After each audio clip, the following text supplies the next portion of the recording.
dará inicio la segunda mesa titulada Capacitación y Formación Judicial, logros y proyección de nuestra tarea educativa. Para su desarrollo, cedemos el uso de la palabra a la maestra Claudia Sánchez Jaramillo, secretaria técnica de cursos de carrera judicial de la Escuela Federal de Formación Judicial. Gracias. Sean bienvenidos y bienvenidas a esta segunda mesa. Como lo mencionaban, la temática es capacitación y formación judicial, logros y proyección de nuestra tarea educativa. En primer momento me voy a permitir exponerles cuál es el objetivo de esta mesa. Nos vamos a centrar en presentar los principales resultados de la unidad de programas académicos y destacar cómo una agenda académica como instrumento de gestión educativa es fundamental para un aspecto de transición institucional como el que actualmente estamos viviendo. También a través de esta mesa vamos a buscar tener un espacio de reflexión acerca de cuáles son los retos de nuestros programas académicos a partir de la integración de nuevas personas titulares. Como lo hemos visto desde la primera mesa y a partir del contexto del 47 aniversario de la escuela, nos encontramos en un momento puente. Es una etapa en la que se entrelaza la tradición de la escuela con la gestión actual hacia la transición de una escuela nacional. En este sentido, no me refiero solamente a una transición meramente institucional. Esto va a implicar cambios metodológicos, cambios pedagógicos y cambios en las estructuras como las conocemos actualmente. En la actualidad, la escuela judicial se consolida con un modelo basado en una agenda académica estructurada, en diagnósticos de perfiles, en rediseños metodológicos y en una evaluación en constante evolución. Este modelo se ha reflejado en datos concretos que a continuación me permito presentarles. En 2025 se realizaron 249 actividades de capacitación que incluyeron 205 cursos y 133 programas académicos.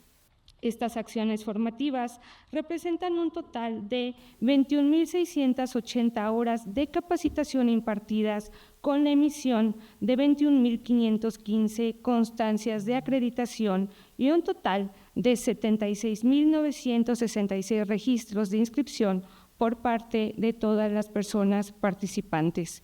Estos datos no solo evidencian un volumen en el esfuerzo institucional de la Escuela Federal, sino que también nos avisan de un impacto y de un alcance apuntalado a la proyección de la formación de los perfiles judiciales que justamente se exigen en este momento. Bien, para recordar la metodología de la mesa, tendremos un primer espacio de hasta 10 minutos.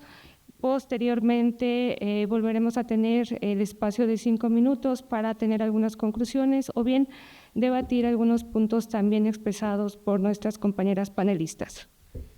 En primer momento me voy a permitir presentar a Alejandra Camacho Ortiz, doctora y licenciada en Derecho por la Universidad de Guanajuato, titular de la unidad de programas académicos de esta escuela judicial. Ella encabeza en esta institución la construcción y la ejecución de la agenda académica y su intervención nos va a ayudar a entender cómo es que esta atención a una agenda y cómo es que esta construcción en este espacio formativo puede abonar hacia desafíos, hacia planificación y sobre todo hacia la temática que tenemos actualmente con los desafíos que vamos a encontrar. En primer momento, Alejandra, yo te diría cómo es que se hace una construcción de una agenda para que se pueda atender, ¿no? Y cómo este factor o qué factores ves tú en riesgo o en desafío a partir de la incorporación de nuevos perfiles de titulares a la institución del Poder Judicial. Adelante. Gracias. En realidad es bastante complejo hablar sobre los temas de capacitación sin ruborizarse entre los directores, tanto de escuelas locales, de las escuelas de la Red Iberoamericana de Escuelas Judiciales.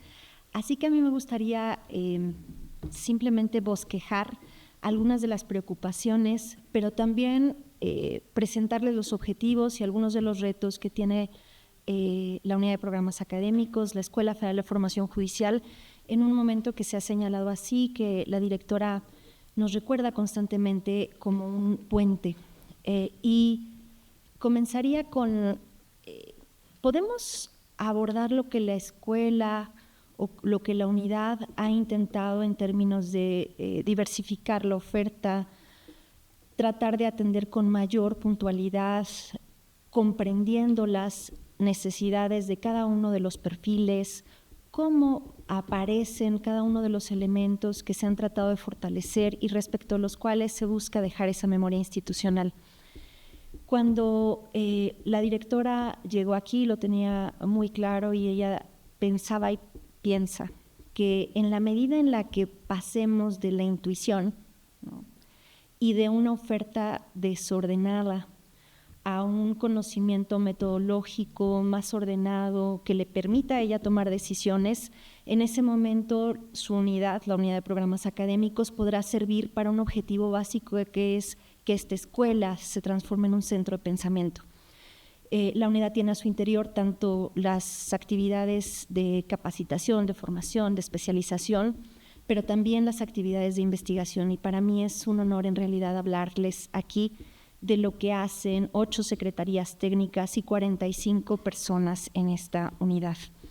Cuando se habla de los mecanismos y de los elementos que la directora general tiene que tender, tiene que ir construyendo para identificar dónde está, qué se está haciendo, cómo se está haciendo, evaluando y corrigiendo a los programas académicos y a cada uno de los que integramos la unidad. La directora ha perfilado más o menos en 4 o 5 instrumentos para determinar, primero, como es, y todo el mundo lo conocemos, para detectar las necesidades. A lo largo de esta gestión hemos buscado con lo mejor que tenemos tratar de ir fortaleciendo, afinando, mejorando los instrumentos para la detección de estas necesidades de capacitación. Como se hace, todas las secretarías técnicas trabajan primero llamando a los distintos perfiles, a mesas de enfoque, tratando de escuchar y después de comprender cuál es la visión de estos perfiles, colocarlo en un instrumento que le permita después a la unidad ir en un periodo entre 15 días, un mes y medio, a la detección entre los meses de agosto y septiembre. Nuestro último desarrollo, nuestro último ejercicio nos dio 5,700 opiniones, poquito más del 10% de participación del personal del Consejo de la Judicatura Federal, lo que ha sido un verdadero logro para nosotros. ¿Y hacia dónde apuntaba en esta detección de necesidades? Apuntan hacia necesidades contradictorias, ¿no? Quieren programas rápidos, pero que les den un grado.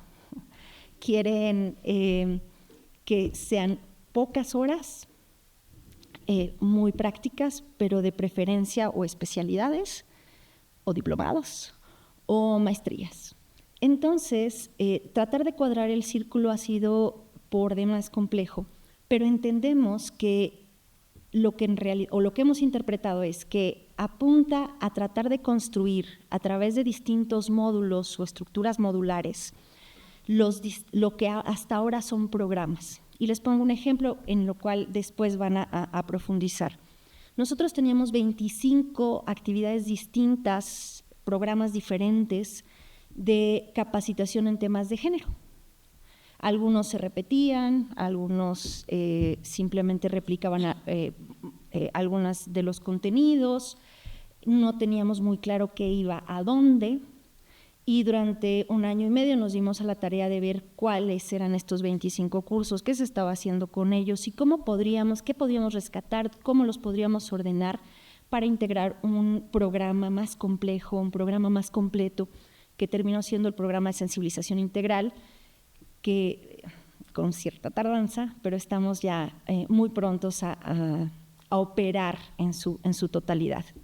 Esto nos ha llevado a tratar de modificar todo el sistema de gestión de la escuela el sistema de gestión académica, renovando un sistema que tenía desde 2006 y en lo cual hemos pasado prácticamente 2 años batallando con estos programas. Ha llegado, creemos o consideramos, el momento de cosecha y muy pronto esperamos entregarlo a la unidad y especialmente al personal como una forma de mejorar la gestión. Diagnósticos de necesidades de capacitación, sistemas mejor ordenados, un trabajo de investigación que atiende a las necesidades y a las preocupaciones del Poder Judicial de la Federación, apertura. La directora nos insiste, los programas que se hacen en gabinete se hacen mal.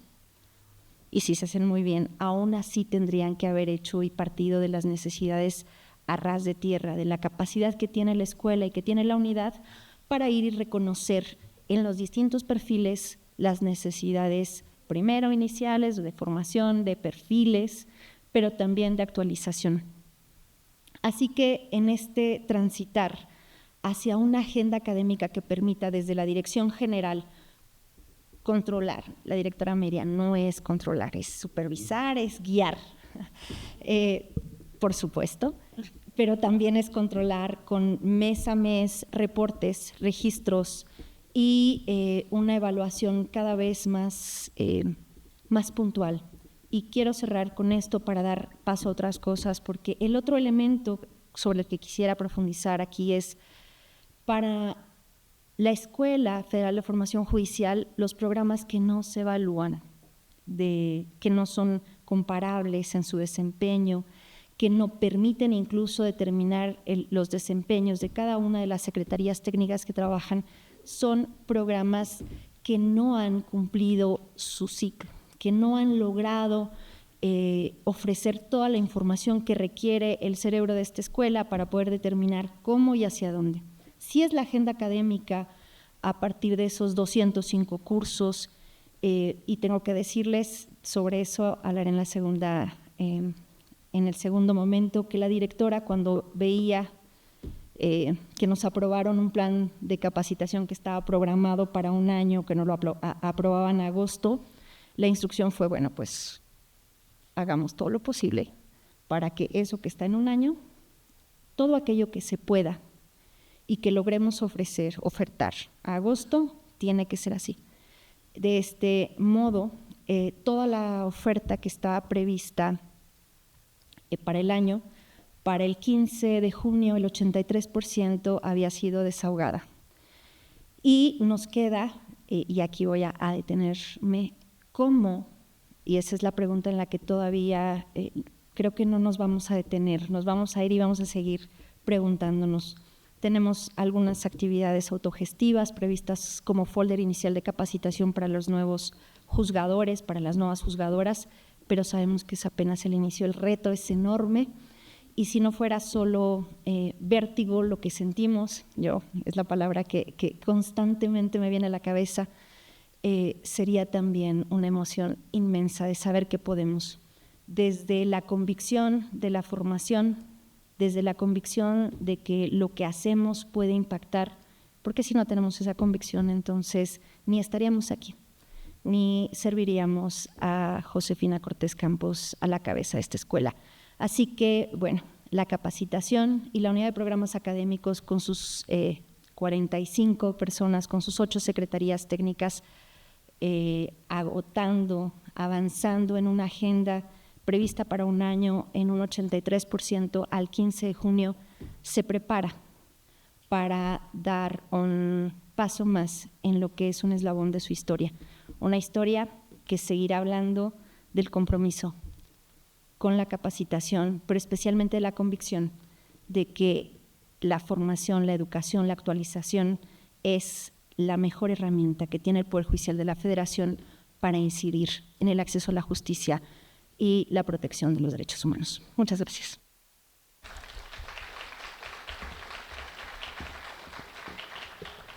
Muchas gracias, doctora Alejandra, sobre todo para poder explicarnos de manera tan rápida cómo es la construcción de una agenda académica que abone al cumplimiento de los objetivos institucionales y sobre todo en esta idea que la doctora Josefina nos ha marcado desde el inicio de su gestión hacia la transformación de la escuela en un centro estratégico y de pensamiento. Bien, vamos a dar paso a la presentación de la doctora María Solange Maqueo Ramírez.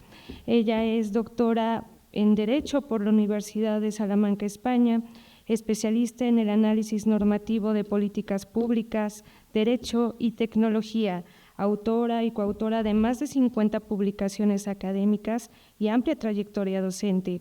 Ha ocupado cargos relevantes como directora de la División de Estudios Jurídicos del CIDE, presidenta del Consejo Consultivo del INAI y consultora experta del Consejo de Europa. Actualmente dirige la Facultad de Derecho de la Universidad de La Salle, México, y forma parte del Sistema Nacional de Investigadores en el nivel 2. Su intervención será un momento clave para entender cómo es que desde el aspecto de la formación universitaria nosotros pudiéramos incidir en el tema de perfiles judiciales, cómo ve ella desde su ámbito de experiencia la formación actual de los licenciados en Derecho en México. Adelante, doctora. Pues muchísimas gracias. Antes que nada, pues quiero felicitar a la Escuela Federal de Formación Judicial por sus 47 años. Sin lugar a dudas, sí soy una fiel creyente en el sentido de decir, pues sí, las instituciones trascienden a las personas, pero la grandeza de las instituciones se forma a partir de las personas que las constituyen.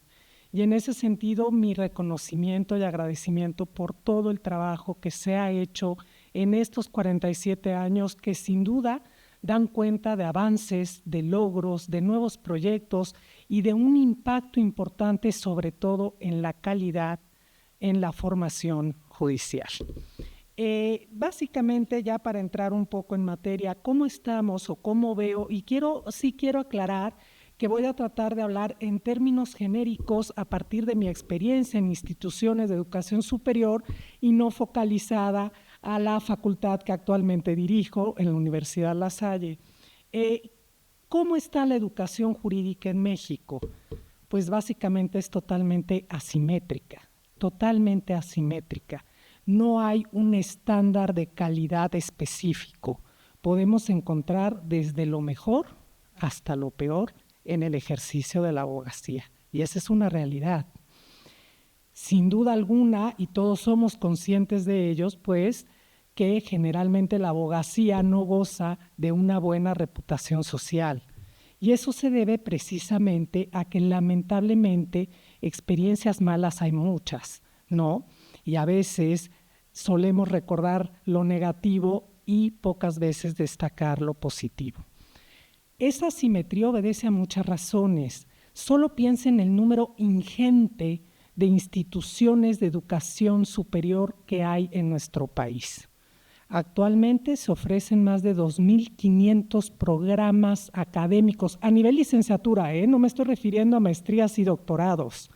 A nivel licenciatura, a nivel nacional, 2.500 programas académicos, de los cuales solo el 10% cuenta con certificaciones de calidad.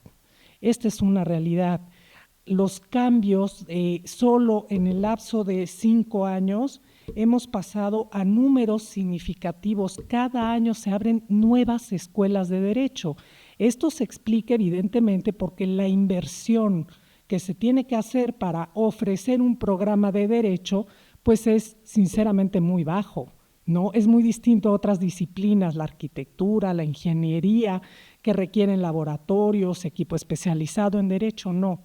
Y eso lo que ha provocado es que se abran nuevas instituciones cuyo único objetivo es el negocio y no ven la trascendencia y el impacto social de la formación y la responsabilidad social que tenemos como instituciones educativas. Otro aspecto que quisiera destacar, pues es que existen muy escasos controles de la formación jurídica. Prácticamente con cumplir formalmente en tener tu programa académico, impartir ciertas materias con un tal número de créditos, pues te otorgan el REBOE. no hay controles de calidad académica reales donde se siga un proceso, se vea que realmente hay actualizaciones, que se modifican las mallas curriculares, en fin.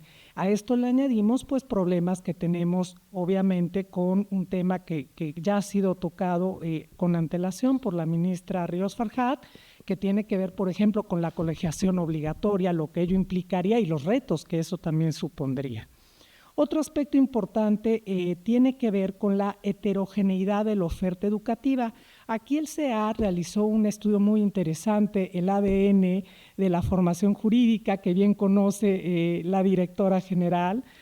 Este estudio lo que destaca es precisamente esa heterogeneidad, ¿no?, con programas de licenciatura que se diferencian por el enfoque a determinadas ramas del derecho, la modalidad en la que se imparten, el turno o la duración de la carrera. Actualmente puedes obtener el título y la cédula profesional simple y llanamente con conectarte a tu computadora en una carrera que puede llegar a durar solo 2 años. Y en ese sentido no quiero decir o inferir con esto que el tiempo es sinónimo de calidad, no es así, pero ciertamente este tiempo muchas veces es necesario para que nuestros estudiantes tengan la posibilidad de digerir y aplicar los conocimientos adquiridos. Ahora bien, ¿qué es necesario? Y aquí me voy a referir muy brevemente a la reforma constitucional que tanto conocen todos ustedes. Entre los cambios constitucionales propuestos, por supuesto, pues se encuentran los nuevos criterios de elegibilidad para ser ministro, ministra, magistrado, magistrada, entre los cuales se encuentran magistrados del Tribunal de Disciplina Judicial, como también los tribunales electorales. Y en este caso, la reforma lo que hace es eliminar, por ejemplo, la edad mínima requerida, por ejemplo, para ocupar el cargo de ministro o ministra, y los años de experiencia a partir de la obtención del título profesional. Y esto se sustituye por la obtención de un promedio general, sea en la carrera, en una maestría o en un posgrado, con un promedio general de 8. Y en donde además en las materias relacionadas con el cargo que vas a desempeñar, un promedio de 9. A todo lo cual se añade una práctica profesional de cuando menos 5 años en el ejercicio de la actividad jurídica. Me voy a referir primero a esta parte, práctica profesional de cuando menos 5 años. ¿Qué entendemos por práctica profesional? Esa sería mi primera interrogante. Yo tengo una materia que se imparte en la licenciatura que se llama así, práctica profesional. No es a partir de la obtención del título, ojo, pueden ser pasantes, ¿no? Y por práctica profesional, ¿qué entendemos? Vamos a suponer que trabajas en un despacho jurídico y tienes 5 años llevando y trayendo el café. ¿Eso es práctica profesional o no se computa como práctica profesional? Mi primer empleo fue en el servicio público, fue en el SAT. Yo era pasante. Y déjenme decirles que mi empleo era prácticamente actualizar una base de datos. Llegó un momento en que me sabía los códigos postales de toda la Ciudad de México. ¿Eso es práctica profesional o no es práctica profesional? ¿Computa en esos 5 años de práctica o no computa en esos 5 años de práctica? Creo que ahí tenemos un elemento muy delicado. Y si a esto le añadimos que tu criterio de elegibilidad ya no va a ser el criterio habilitador que se mencionaba con antelación por el doctor Estrada, o donde no va a ser una carrera judicial para llegar a ser juzgador propiamente hablando, ¿qué implicaciones tiene esto? Simple y llanamente que la responsabilidad inmediata y directa de nuestros juzgadores la están trasladando a las instituciones de educación superior. Nosotros somos quienes vamos a formar de manera directa a quien puede llegar a estar tomando protesta como ministro de la Corte el día de mañana y que puede ser un recién egresado de la licenciatura si cuenta con esos 5 años pensando que empezó a trabajar en el primer semestre de la carrera. Esto es una cuestión bien delicada. ¿Realmente estamos preparados como instituciones de educación superior para ese gran reto que tenemos o no? Y si a esto lo añadimos al punto de vista de la gran distinción que hay entre formación y capacitación, la formación que se da precisamente a partir de las universidades con ese pregrado que le llaman, que no es otra cosa que la licenciatura. El pregrado es la formación, son los conceptos jurídicos fundamentales, los vas introduciendo al lenguaje jurídico, les vas dando herramientas analíticas, herramientas argumentativas, pero ojo, la capacitación ya es la aplicación técnica de todos esos conocimientos que adquiriste en tu formación inicial. Si tenemos programas académicos de 2 años, ¿en qué momento vamos a ser capaces realmente de cubrir todas esas habilidades y competencias que se requieren por parte de un juzgador? Es muy difícil, es un reto mayúsculo y bueno, en mi siguiente intervención pues hablaré un poco de los cambios que logro vislumbrar, ¿no?, desde mi experiencia en la academia, que se requiere para las nuevas mallas curriculares y algunos retos que vamos a afrontar sin perder de vista eso, el traslado de la responsabilidad en condiciones de asimetrías tan terribles como las que tenemos actualmente en la formación jurídica. Muchas gracias.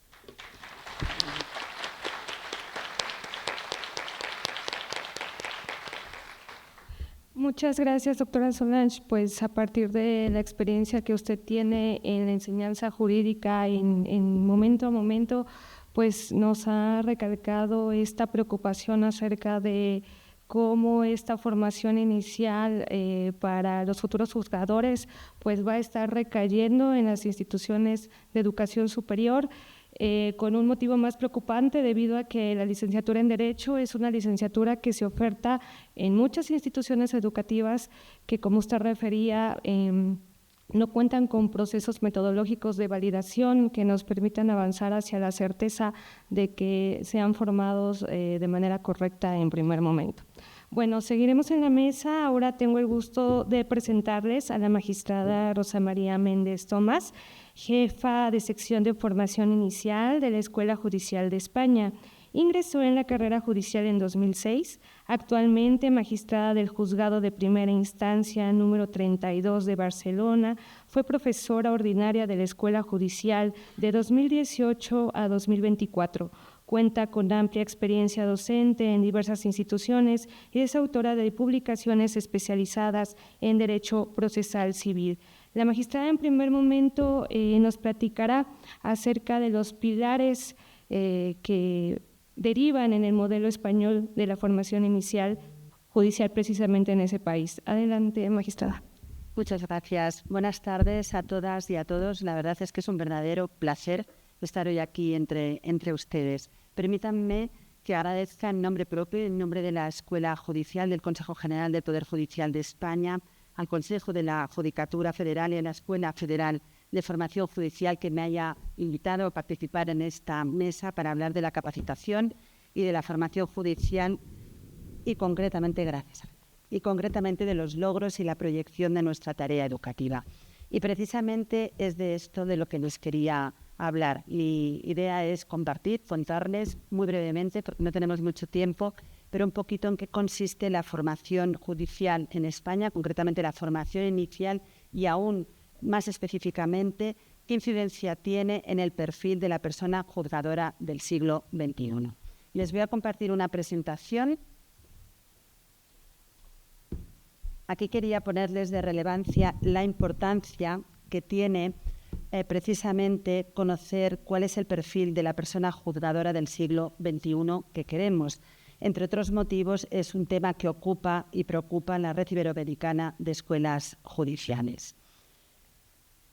Lo que creo que todos tenemos muy claro y todos estamos de acuerdo, todos y todas, es que necesitamos o se necesita un cambio de paradigma en el juez que queremos, en la jueza que queremos todos. ¿Por qué? Porque lo que buscamos es un juez, una jueza que no solo esté dotado de importantes conocimientos técnicos, sino también de destrezas judiciales, como puede ser en la dirección de actos orales o en la redacción de sentencias. Y no solo eso, no solo de conocimientos y destrezas, sino también de virtudes vinculadas a los principios de ética judicial. Pero el camino no queda aquí. Yo creo que más allá de los conocimientos, de las destrezas, de esas virtudes, también es necesario apostar por las habilidades sensoemocionales y socioemocionales, es decir, por la inteligencia emocional. ¿Y dónde podemos encontrar esas habilidades? Ya Sócrates, los clásicos, nos decían que 4 características corresponden al juez: escuchar cortésmente, responder sabiamente, ponderar prudentemente y decidir imparcialmente. Pero ¿y ahora? ¿Dónde encontramos estas habilidades emocionales que queremos incorporar a nuestra formación? ¿En qué momento o en qué áreas son clave estas habilidades? Obviamente creo que todos estamos pensando, por ejemplo, en el liderazgo, en la labor de motivar, guiar y manejar equipos, fundamental en las oficinas judiciales, pero también en la resolución de conflictos. Creo que sobran las palabras de la importancia que tiene pues resolver y manejar con estas habilidades pues las disputas que se nos presentan en nuestros tribunales. Pero por supuesto también apostar por el trabajo en equipo. Todo ello son habilidades emocionales que son clave, como digo, en estas distintas áreas. Y ahora sí ya me centro, como comentaba la ministra Claudia Sánchez, en cuáles son las pautas que aplicamos en la escuela, en el modelo de formación inicial en España. Pues básicamente son estas. Por un lado, detección de necesidades, fundamental.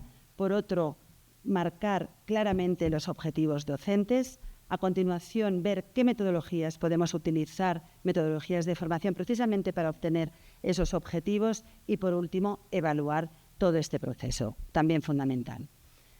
Vamos uno por uno con estos 4 pilares. Detección de necesidades. ¿Cómo detectar necesidades? ¿Qué pregunta tenemos que hacernos? En nuestro caso, nos preguntamos cómo llegan los alumnos o las alumnas a la escuela judicial y, sobre todo, cuáles son sus necesidades.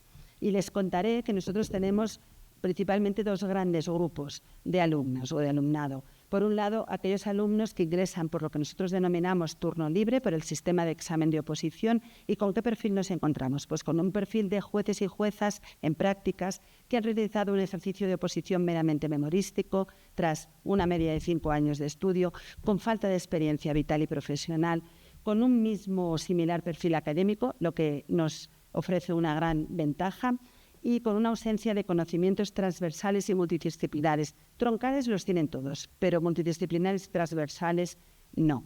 Pero por otro lado, tenemos y contamos con otro gran grupo, que son los magistrados que ascienden a la carrera por el denominado 4º turno en España, es decir, por méritos y además con un ejercicio práctico y con una entrevista. Aquí, a diferencia de los anteriores, ingresan pues con experiencia, con una gran experiencia profesional, en muchos casos vital, son de distintos perfiles profesionales y por tanto disparidad. Luego destacaré en los 5 minutos que se me brindarán para abordar esta problemática, y con grandes conocimientos transversales y multidisciplinares, quizá no tanto troncales como el otro bloque de alumnado, pero en este caso sí transversales y multidisciplinares.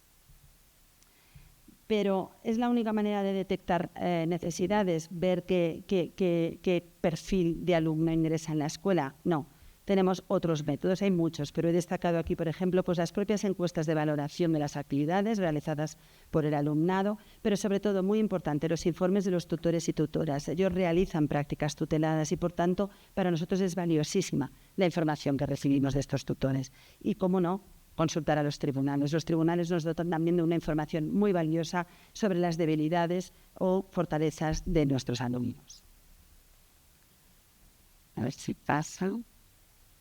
Me atasca. Ahora. Bueno, les quería hablar sencillamente ahora de los objetivos.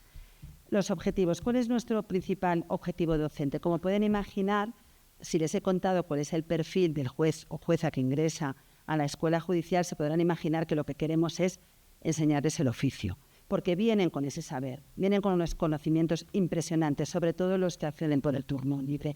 Pero lo que queremos es apostar por el saber hacer y por el saber ser y el saber estar. Y ello se traduce en los siguientes objetivos. A ver, sí.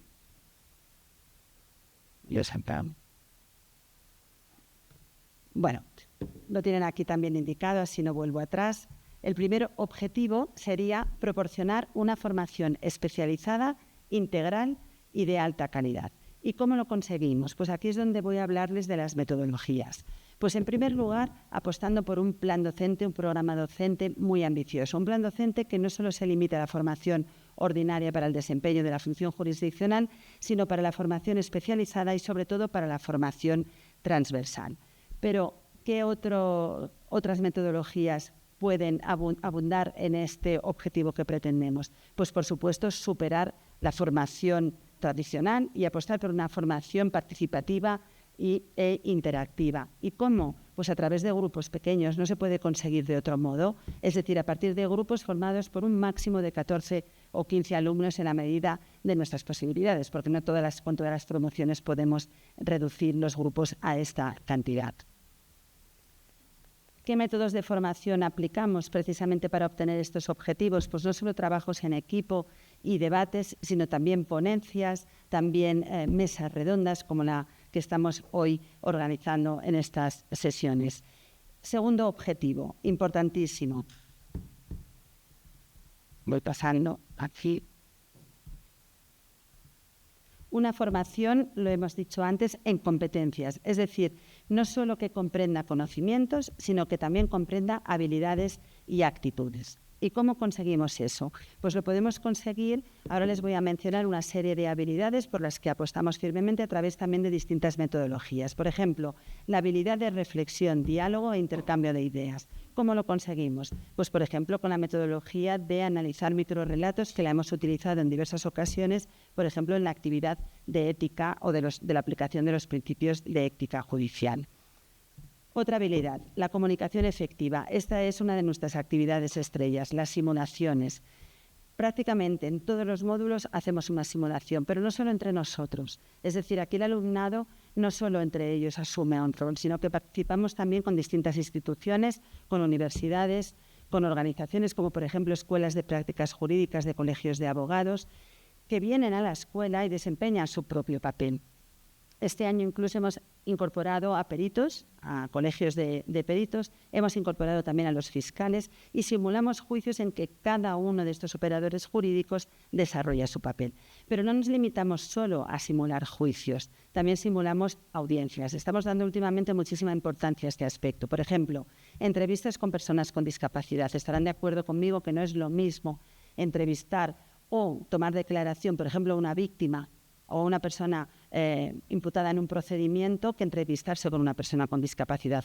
Pues esto también lo trabajamos a través de simulaciones y en este caso además tenemos la fortuna de contar con actores y actrices del Instituto de Teatro que desempeñan el rol, pues por ejemplo, de la persona con enfermedad mental con la que tiene que lidiar nuestro juez o jueza en prácticas.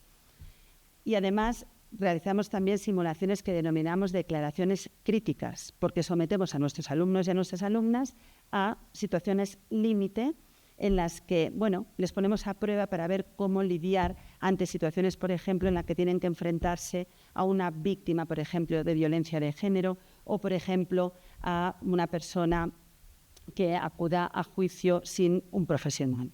En estos casos, pues también contamos con actores o actrices que hacen las veces de esa víctima o de esa persona, de ese justiciable que no sabe muy bien cómo desempeñarse ante la justicia. La empatía.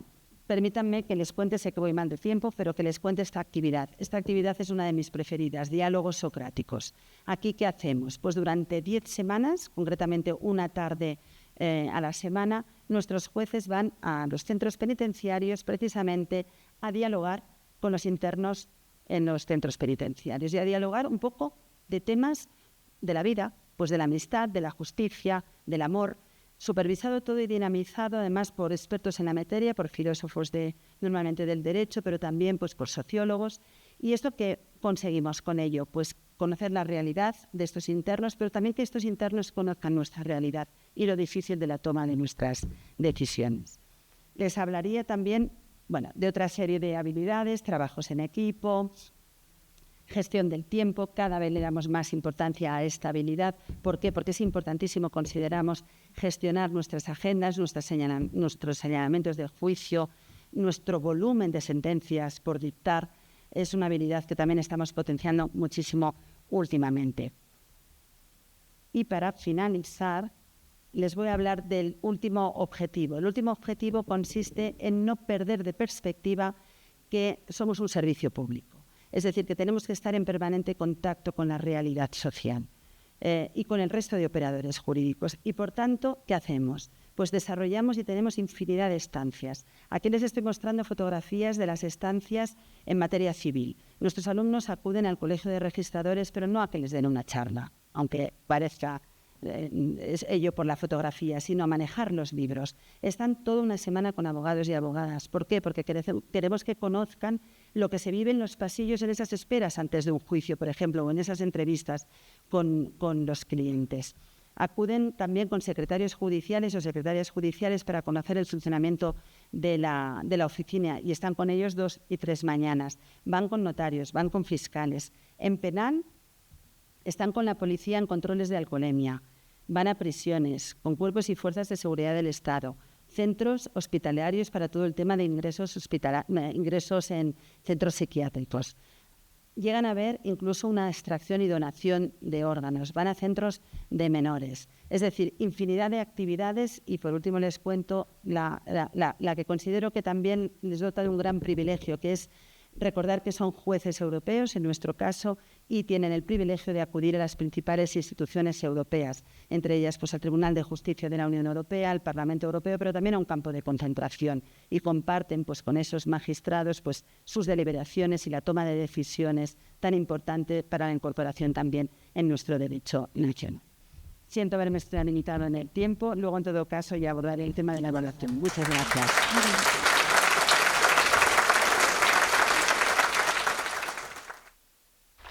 Gracias, magistrada, sobre todo por otorgarnos una visión comparada de la formación inicial desde cómo se hace en la Escuela Judicial de España en comparativa con lo que se hace actualmente en nuestro país.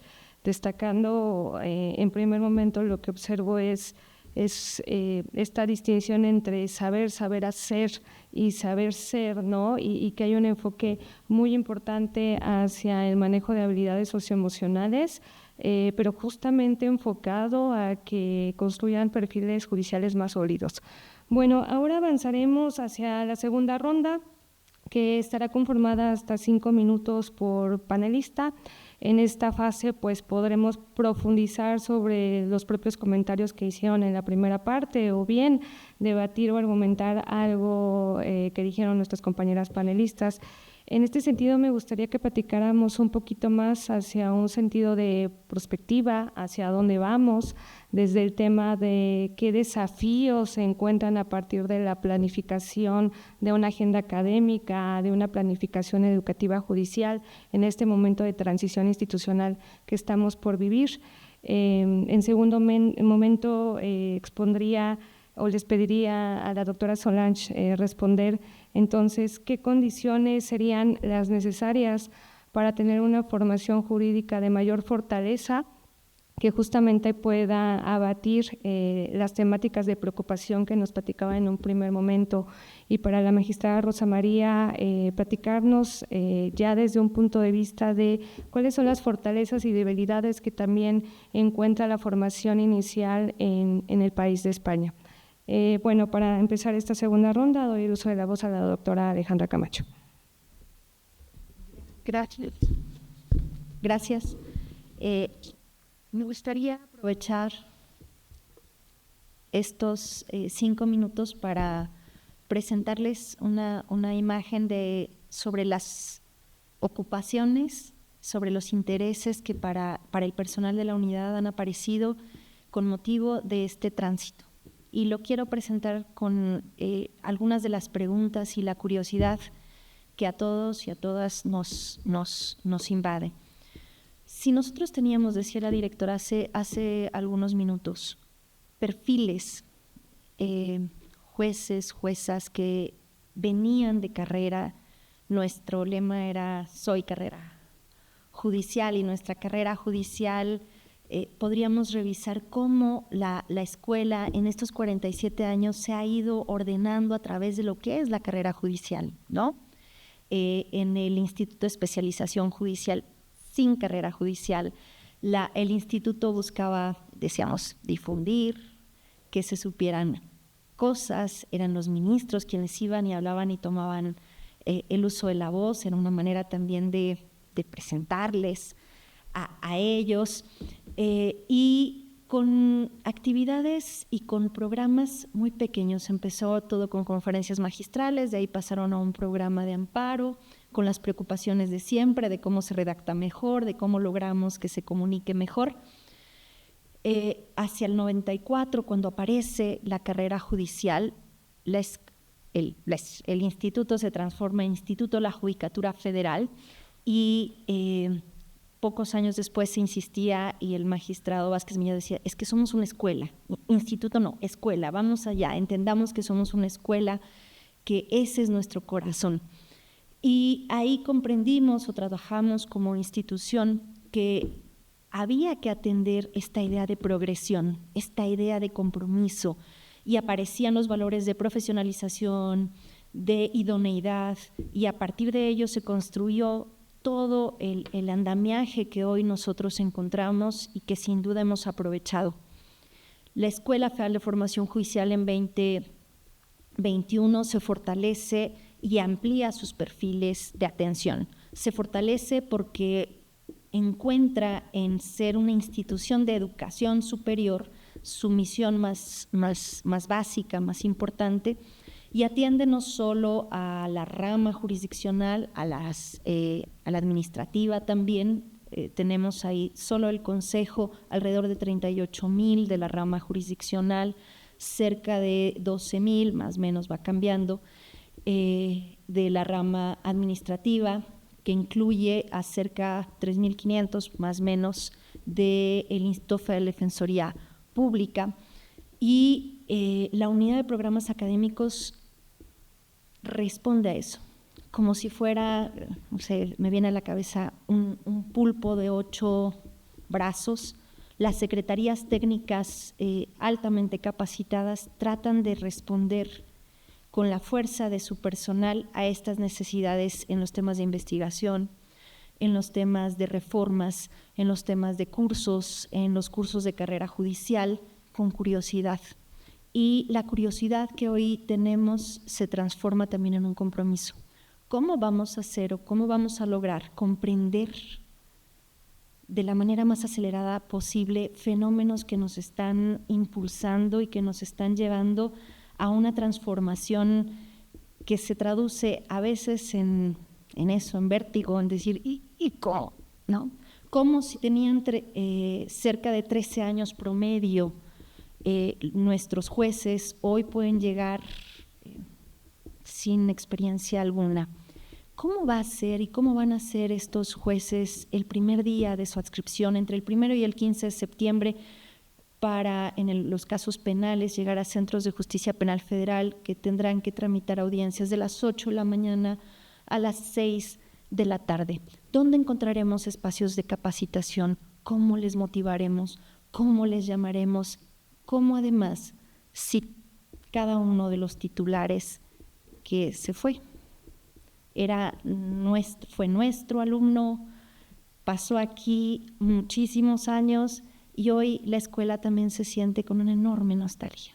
Se le van sus titulares, voltea a ver y sabe que tendrá que reaccionar con estas 8 secretarías, con este pulpo que a veces es móvil, potente, pero también es muy difícil de coordinar. Esta estructura se mueve y se mueve con preocupación, con curiosidad, y trata de aprender. El perfil judicial, ¿hacia dónde camina? Nos preguntamos entonces, ¿qué tanto impacto tiene la vía de elección exclusiva, electoral, del voto popular? ¿Cómo serán, hacia dónde van estos perfiles y hacia dónde tendríamos que avisorar las tendencias de la formación? Para ello, y ya voy cerrando porque sé que estoy excedida en un minuto, la escuela busca investigar Ya les contaremos, en 2 años la Secretaría Técnica de Investigación y Estudios Judiciales publicará cerca de 15 libros. Tratamos de aprender de las escuelas de Iberoamérica, de aprender de las escuelas locales, tratamos de aprender, pero básicamente como haría cualquier buen docente, siendo curiosas, tratando de encontrar en la formación el compromiso de siempre y buscando responder con compromiso, todo el compromiso del que somos capaces ante el reto, que yo no tengo ninguna duda, el reto que esta escuela enfrenta hacia una escuela nacional. Muchísimas gracias.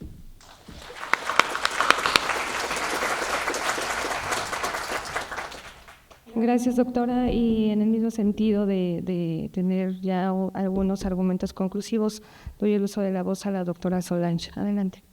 Muchísimas gracias. Bueno, un poco para esta nueva tarea tan directa, tan inmediata que tenemos desde las instituciones de educación superior. En principio, sí creo que es necesario realizar ajustes a nuestras mallas curriculares. Sin lugar a dudas, esto no deviene específicamente solo de la reforma judicial. Yo creo que es una revisión necesaria, digamos, en las exigencias del mundo actual, ¿no? La interconexión, el avance tecnológico, cada vez el surgimiento de problemas que requieren soluciones complejas de carácter inter o transdisciplinario, en fin. Si hay una serie de situaciones que nos obligan necesariamente a actualizar permanentemente nuestra malla curricular. No obstante, tratando de llevarlo específicamente al campo de la reforma judicial, pues sin lugar a dudas se hace mucho más imperiosa la necesidad de fortalecer el enfoque de competencias y habilidades, ¿no? Privilegiar el enfoque de competencias y habilidades frente a ser meros transmisores de conocimiento. Creo que eso queda totalmente superado en un contexto como el que nos encontramos actualmente. Habría que revisar qué materias requieren de ser obligatorias y donde muchas veces en varias universidades son materias que tienen el carácter de optativas o que a veces ni siquiera están en el plan de estudios. Por ejemplo, temas de competencia económica, telecomunicaciones y radiodifusión, temas de laboral, electoral, en fin, una serie de materias que tal vez se van a volver necesarias, digamos, con este carácter obligatorio, pensando especialmente en tribunales especializados en determinados aspectos concretos. La profundización en materias troncales, como es constitucional, derechos humanos, la parte, por ejemplo, todos los procesales, y en donde sin lugar a dudas se tiene que privilegiar también esa vivencia práctica, ¿no? Sin duda alguna, y aquí sí les cuento un poco de manera muy breve la experiencia en la Universidad La Salle. Hemos implementado, por ejemplo, sí, simulaciones de audiencias, hemos implementado simulaciones de juicios, hemos trabajado con el Consejo de la Judicatura Federal para la implementación de las guías prácticas que han elaborado, por ejemplo, en este caso, para juicios orales en materia penal. Fuimos, pues ahora sí que conejillo de indias para implementar un concurso interuniversitario en donde de alguna manera pues eran jueces, magistrados quienes llevaban de la mano a nuestros estudiantes, en fin, una serie de actividades que van a requerir pues sí una mayor cercanía todavía a partir de estas escuelas, instituciones de educación superior con, en este caso, con la Escuela Nacional de Formación Judicial. Me parece muy importante destacar la parte ética, ¿no? La parte ética de la abogacía y en concreto, bueno, llevado a este campo de la ética judicial y la formación cívica de nuestros estudiantes. No debemos olvidar que finalmente, sí efectivamente, se parte de un servicio público, no solo, digamos, desde la función jurisdiccional, sino el servicio público que desde las propias instituciones brindamos a nuestros estudiantes a través de la educación. Y por otro lado, pues revisar los métodos de evaluación. Los métodos de evaluación generalmente están muy asociados, por ejemplo, a exámenes escritos, ensayos, respuestas o exámenes diseñados más a partir de conocimientos y no tanto de habilidades y competencias. Aquí habría que hacer un análisis de las rúbricas en donde seamos capaces de valorar otros aspectos que por lo general no están contemplados en estos métodos de evaluación. Y finalmente quisiera referirme a un aspecto fundamental que me parece que es el pilar en el que debemos descansar necesariamente, que es la autonomía universitaria. Y más aún, donde tenemos que blindar a estas instituciones frente a posibles presiones políticas para manipular estas calificaciones. Finalmente, son los criterios de legibilidad más básicos que tendrían que ser considerados conforme al texto constitucional, ¿no? Estas presiones políticas que nos pueden llevar a cometer arbitrariedades y donde tal vez cabría preguntarse hasta dónde vamos a requerir estándares de calidad mucho más homogéneos en las instituciones educativas y en donde los criterios de evaluación sean transparentes, donde haya rendición de cuentas, donde sean objetivos y donde no se privilegie, como lo mencionaban con antelación, la obtención de un grado frente a lo que es propiamente la excelencia académica. Esta parte me preocupa profundamente, sobre todo por el contexto en el que nos encontramos con las asimetrías y la educación jurídica en nuestro país. Con eso, bueno, pues concluyo nada más, sí recordar finalmente la misión de las universidades y específicamente los programas académicos dirigidos al derecho, pues están enfocados a formar abogados, no a formar jueces, no a formar ministros. O sea, cuando yo recibo un estudiante, pues realmente lo recibo tratando de darle las herramientas para que sea capaz de desenvolverse en el ámbito que él considere, en el ámbito que él desee, ¿no? Que puede ser desde una consultoría jurídica, puede ser derecho corporativo, puede ser derecho fiscal y, ¿por qué no?, también la función judicial. Pero este es un reto mayúsculo que no debemos perder de vista y donde sin duda alguna creo que debemos caminar de la mano, dado que perseguimos pues un mismo objetivo común, que es pues precisamente el fortalecimiento de quienes imparten justicia en nuestro país. Muchas gracias a todos.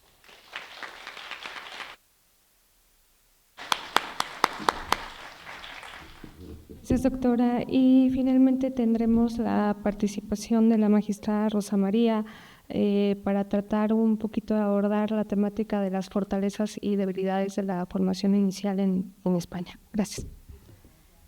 Pues un poquito en línea con lo que ya he comentado antes y a modo de resumen, creo que una de las fortalezas sería seguir apostando firmemente por la incorporación de esas habilidades socioemocionales de las que les hablaba y de esa formación en competencias que aporten, como les decía, ya no tanto el saber, porque con ese ya contamos, sino el saber hacer, pero sobre todo el saber estar y el saber ser, y en todos los aspectos. Piensen, les he dicho que les anunciaría después el sistema de evaluación que seguimos en la escuela. Es un sistema de evaluación principalmente por competencias, pero además evaluamos concretamente la actitud y la participación. Tiene un peso muy importante en la calificación final de la nota de nuestro alumnado. Además, destacaría que es importantísimo potenciar también y apostar cada vez más por la formación especializada. Por lo menos en nuestro caso, que el examen, como les digo, es tan memorístico y basado principalmente en materias troncales. Por tanto, está claro que debemos desviar nuestra atención hacia la formación especializada, pues en familia, en personas con discapacidad, principalmente, evidentemente, en aquella formación que nos acerque a los colectivos vulnerables, pero también en la formación transversal, fundamental. Si les relacionara el listado de actividades transversales que tenemos, es que supera con creces el de la formación ordinaria o incluso el de la formación especializada.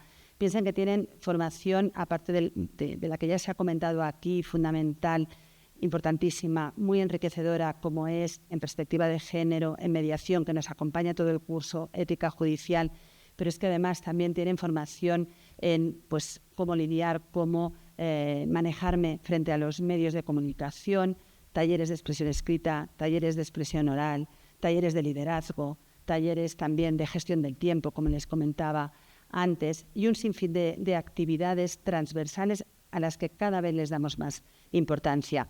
Pero también desde una óptica de fusionar todas nuestras áreas de conocimiento. Allí en la escuela contamos con un claustro de profesorado estable, formado por 12 profesores en los ámbitos civil, penal y constitucional y derecho de la Unión Europea.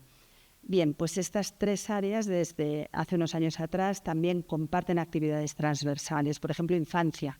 Infancia es algo que acompaña a todas estas áreas. O como, por ejemplo, sociedad digital, ¿no? Que tiene su repercusión en materia penal, obviamente, ciberdelitos, pero también en civil, prueba electrónica. Cada vez estamos apostando muchísimo más por la formación transversal. Y, cómo no, lo que les decía antes, que para mí es fundamental, ese acercamiento a la sociedad. Nosotros, no se lo he contado, pero estamos, algunos de ustedes lo conocen, prácticamente aislados en lo que denominamos la montaña mágica en Tibidabo, no sé si conocen Barcelona, pero estamos realmente lejos del centro. Y parece como un símbolo, y yo siempre les digo, ¿no?, a los alumnos y a las alumnas, no olvidéis nunca que trabajamos para ellos, que somos un servicio público, que tenemos que estar cerca, aunque ahora estemos lejos físicamente, y aunque nuestra profesión sea una profesión muy solitaria, al final tenemos que trabajar y nos debemos a la sociedad. Y no podemos a la sociedad, y también tenemos que trabajar y coordinarnos con el resto de operadores jurídicos. Y, por tanto, sí que destacaría como fortaleza y como reto, a su vez, porque vamos ampliando cada vez más estas actividades, estas estancias con distintas instituciones. Les he hablado de muchas de ellas. He olvidado decir, por ejemplo, que también tienen estancias con servicios sociales, fundamental, para luego coordinarse en sus juzgados y saber cómo trabajan. Creemos que es importantísimo estar, en definitiva, y por resumirlo, al otro lado. Porque solo así, a través de la empatía, podemos crecer también en nuestra formación. Y en cuanto a la última de las fortalezas que destacaría, pues aparte del sistema de evaluación que les he comentado en cuanto a actitud y participación, pues lo que les decía, evaluamos cada vez más por competencias. Realizan sus exámenes, consisten en la redacción de resoluciones escritas. Vamos a dar el paso ya a las orales también, porque nuestra nueva ley así lo exige, pero también llevamos a cabo retroalimentaciones de esas simulaciones de las que les he hablado. Y como dato interesante les diré que una de esas retroalimentaciones no solo vienen lideradas por los profesores y profesoras nuestros y de otras universidades que comparten esas simulaciones, sino a mí lo que me parece verdaderamente interesante es cuando pedimos opinión a esos actores o actrices que se han metido tanto en el papel que son capaces de decirnos qué les ha gustado de ese juez o de esa jueza y qué no les ha gustado. Y nos hablan con absoluta sinceridad. Y ahí es donde pues, vamos fortaleciendo esas competencias. Y ya para acabar, no me extiendo más, en cuanto a debilidades, yo más que de debilidades, no sé, me sabe mal hablar de debilidades, hablaría de retos o de desafíos. Ha destacado la doctora Cortés antes una muy importante, y es que no nos podemos limitar a planificar y a crear programas estándar y que nos sirvan promoción tras promoción y grupo tras grupo. Y como les he contado antes, nosotros recibimos a 2 tipos de perfiles y, por tanto, sí que es más sencillo crear un programa homogéneo para los alumnos que vienen del turno libre, pero para los que vienen del cuarto turno es verdaderamente complicado, porque algunos han sido abogados, otros han sido secretarios judiciales, otros han sido jueces sustitutos. ¿Cómo diseñar un programa que contente a todos y que les forme a todos por igual? Eso sí que es un verdadero desafío. Y por lo demás, ya para acabar, para mí particularmente también es un desafío en la escuela, y lo hemos comentado antes con compañeros, el tema de la investigación. Apostar por la investigación creo que es fundamental, porque abran su mente también hacia esa lectura, ¿no?, concienzuda, analítica, de sentencias, por ejemplo, y de saber cuándo son necesarias y cuándo no. Y sobre todo también, y ya por último, retomar en cuanto al sistema de evaluación que les he hablado como fortaleza, que evaluamos por competencias, pero como debilidad también les podría decir que me encantaría conocer la opinión de mis alumnos al cabo de unos años, porque si hay algo que es verdaderamente dificultoso, por lo menos en la Escuela Judicial de España, es convencerles de que eso que les estamos contando va a tener utilidad, porque como no han trabajado nunca y no han visto un juzgado, no han pisado un juzgado, es muy difícil trasladarles que todo lo que les estamos contando algún día es como un puzzle, van a juntar todas las piezas y normalmente pues nos lo suelen agradecer. Y quizá una debilidad sería pues no contar con esos sistemas de evaluación periódicos y posteriores tras el paso por la escuela. Y eso sería todo. Muchísimas gracias por su atención. Muchísimas gracias, magistrada. Y pues bueno, para concluir la mesa, simplemente me permitiría destacar algunas ideas que han emergido a partir de este diálogo y conversación que hemos tenido hoy. En primer momento, la consolidación de una agenda académica que sea estratégica y que sea estructurada siempre va a ser pertinente ante un cambio institucional. Me quedo con lo que decía la doctora Alejandra acerca de es importante detectar necesidades, es importante saber escuchar para poder conformar una agenda académica que atienda justamente al propósito o al objetivo institucional que se busca. La ejecución de esta agenda académica, claro que va a depender de todas las secretarías técnicas de la Escuela Judicial y del personal que la conforma, asimismo también de todo el esfuerzo que se lleva a cabo en las distintas sedes y aulas del país a través del trabajo de los coordinadores de aulas y extensiones, que también son el brazo de sede central y que logran la ejecución de la agenda académica. Y finalmente, en este primer aspecto es cómo logramos comprender y reaccionar ante el fenómeno de transición institucional. Pues bueno, a través de la investigación, a través de conocer otras experiencias comparadas, y a partir de ello tendremos el compromiso de generar capacitaciones que se adequen a esos cambios.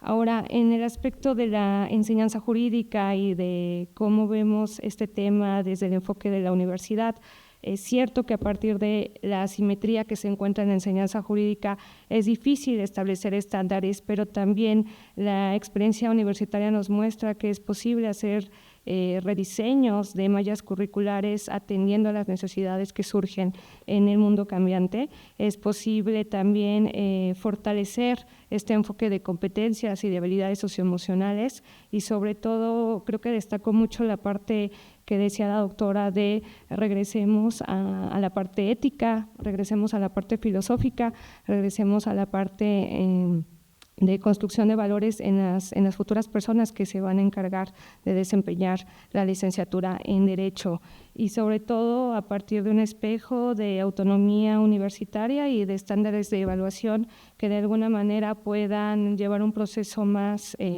planificado a nivel nacional. Y finalmente, gracias a lo que hemos escuchado de la magistrada encargada de la formación inicial en España, pues hemos reconocido que buscan justamente atender a través de el desarrollo de ciertas materias que van enfocadas a habilidades socioemocionales, que van enfocadas hacia la empatía y hacia el servicio público, tener mejor personas que puedan pues asumir los retos al terminar esta formación inicial, y justamente como desafío pues tienen este tema de investigación y de mejora de las propias evaluaciones.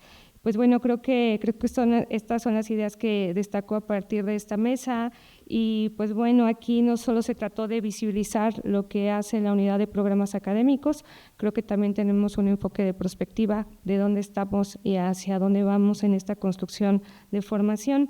Creo que me quedo con esta idea: si el sistema de justicia cambia, la formación judicial también debe transformarse. Les agradezco a todas y todas su atención y el espacio para estas reflexiones. Buenas tardes.